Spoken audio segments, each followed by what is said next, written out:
sila! Ulang ka! Tawagin mo pa yung AFP! Dagdagan nyo ka!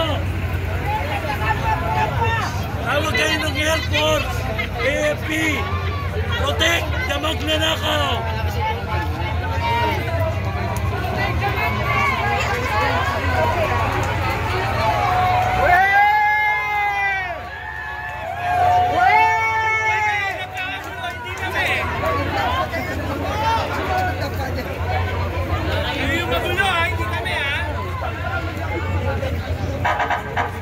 Yan! Iba!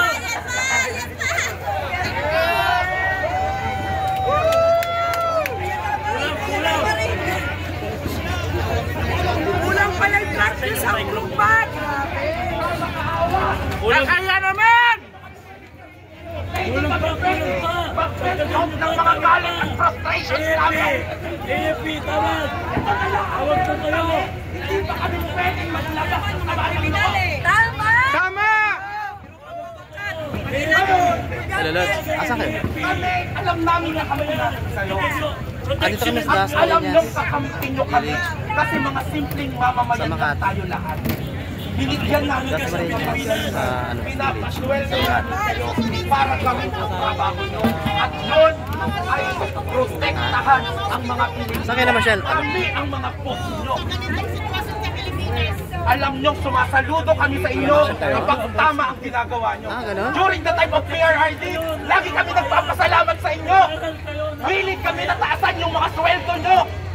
Kasi alam namin na ginagawa nyo ang tama at kung ano ang para sa bayan. Ngayon naniningil kami. Naniningil kami sa mga sweldong dinoble namin. Asan kayo? Ngayon, sir, hindi kami mga bobo, hindi kami mga tanga. Nasasaktan namin ang mga kakampi nating pulis. Huwag nyo kaming maliitin. Hindi nyo ba nakita na nung pinaatras nila kami, umatras kami? Yun ba ang nangaaway? Diba, sabi ko, o basta pantay lang ha. Pantay na, okay na. Nagkaroon ba ng gulo? Ang mga tao ngayon ay frustrated. Maliban sa mas malala ang krimen sa mga kalsada, kung makaligtas kami sa saksa, hindi kami makakaligtas sa sakit. Hospital. Kasi magkaka-leptospirosis kami. Dengue! Kasi araw-araw, maliban sa hindi kami ligtas sa mga kriminal, hindi pa kami ligtas sa baha. At hindi kami ligtas sa hospital. Pero wala silang pambayad natin sa mga sakit natin. At kung sakaling magkakasakit kami, dahil sa sino ba naman ang gusto dito sa kalsada? Wala. Sino ba naman ang gusto na napupolusyonan dito? Nandito kami kasi galit na kami sa gobyerno. Nakita nyo naman sa liwasan, hindi na naman kami nang gulo. Diba? Kaya kasi Binayaran kayo na ka ng gulo doon eh. 3,000 kada isang bata. Kaya sabi ko naman kanina kay Sir, at naintindihan din naman ni Sir, na tayo ay nagbe-vent out lang. Ano ang sigaw natin? Marcos resign! Marcos resign! Marcos resign! Marcos resign! Ibabalik na natin. Huling-huli, pasensya na Sir, ngayon pa lang masasaktan ang mga damdamin nyo. Ngayon pa lang, marami kayong maririnig na galit. Yun ang aming gagawin. Hindi namin kayo aawayin, hindi namin kayo sasaktan, para hindi nyo din kami saktan, kasi kami ang mga boss nyo. Kami ay mga boss na nagsasabi sa inyo na hindi na namin nagugustuhan ang trabaho ng gobyerno kung saan kabilang kayo.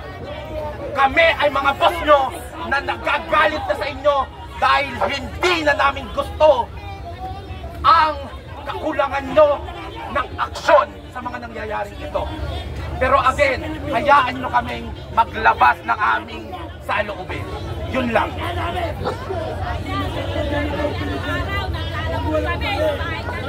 For start, ipaalala ko sa bawat isa sa mga kapatid natin, mga kapulisan dito, ano po ba ang inyong mga tungkulin? Ang tungkulin nyo ang protektahan ng bawat isang ordinaryong Pilipino, hindi ang mga putang na nakatira sa loob ng mamahaling subdivision na yan. sa amin na mamahinga sila. Eh putang ina, eh paano naman kami dito? Sila ay natutulog sila naka-aircon! Samantalang iba, At kawawa! ang bahay nila, sa tingin nyo ba naririnig nila tayo? Nakasampung pa yan! Nakasampung! Eh putang ina, marinig kaya tayo nila? Hindi! Wag mo kami dito! Wala na akong battery! Hindi na ako makakauwi! Wala na akong battery! Hindi na makakauwi! Paano ko tatapos taxi ko? Sana maintindihan natin sila. Bayad ng tax na Dati sila masusunod. yung protektahan ng nagnanakaw ng pera nyo! Ilabas niyo yung magdanakaw! Inuutosan namin kayo! Hulihin niyo yung magdanakaw sa loob! Ilabas niyo rito! Huwag niyo po protektahan! Pinapaswentuhan kayo ng taong bayan! Protektahan niyo yung magdanakaw! Hindi na nakaw din nila! Protektahan!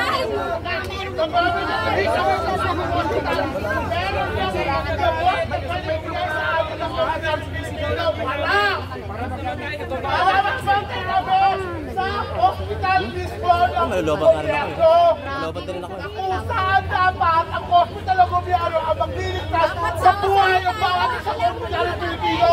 Kayo ay kasama doon sa mga hospital ng Pilipino. Huwag kang maprotektahan si Marap!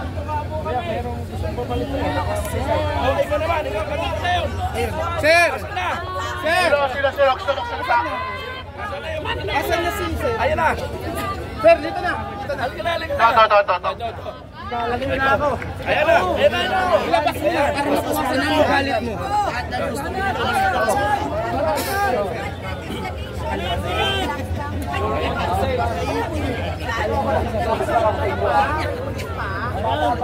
Yan, tagtagin mo pa!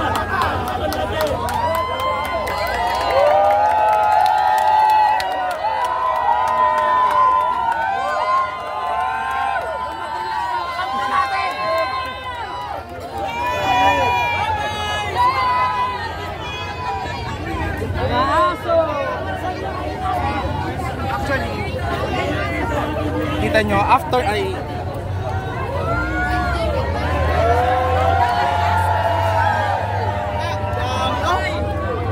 Grabe! Dami, no? Wow! Ang dami, oh. Dami oh! Huli na yata tayo, ah. Grabe, ang dami. Katikim naman tayo ng pulusan. 10 truck ng pulis. Dami policemen. Laki pa naman ang ibayad sa... Oh, billion eh. Wala nang police doon sa Kalakal. Doon na naman tayo! Oh, doon na naman tayo! Okay, Malacanang tayo! Wala na pulis na! Ayan yung makarkampi natin! Ang ganda sana, no? Ayan yung respect namin, pero hindi.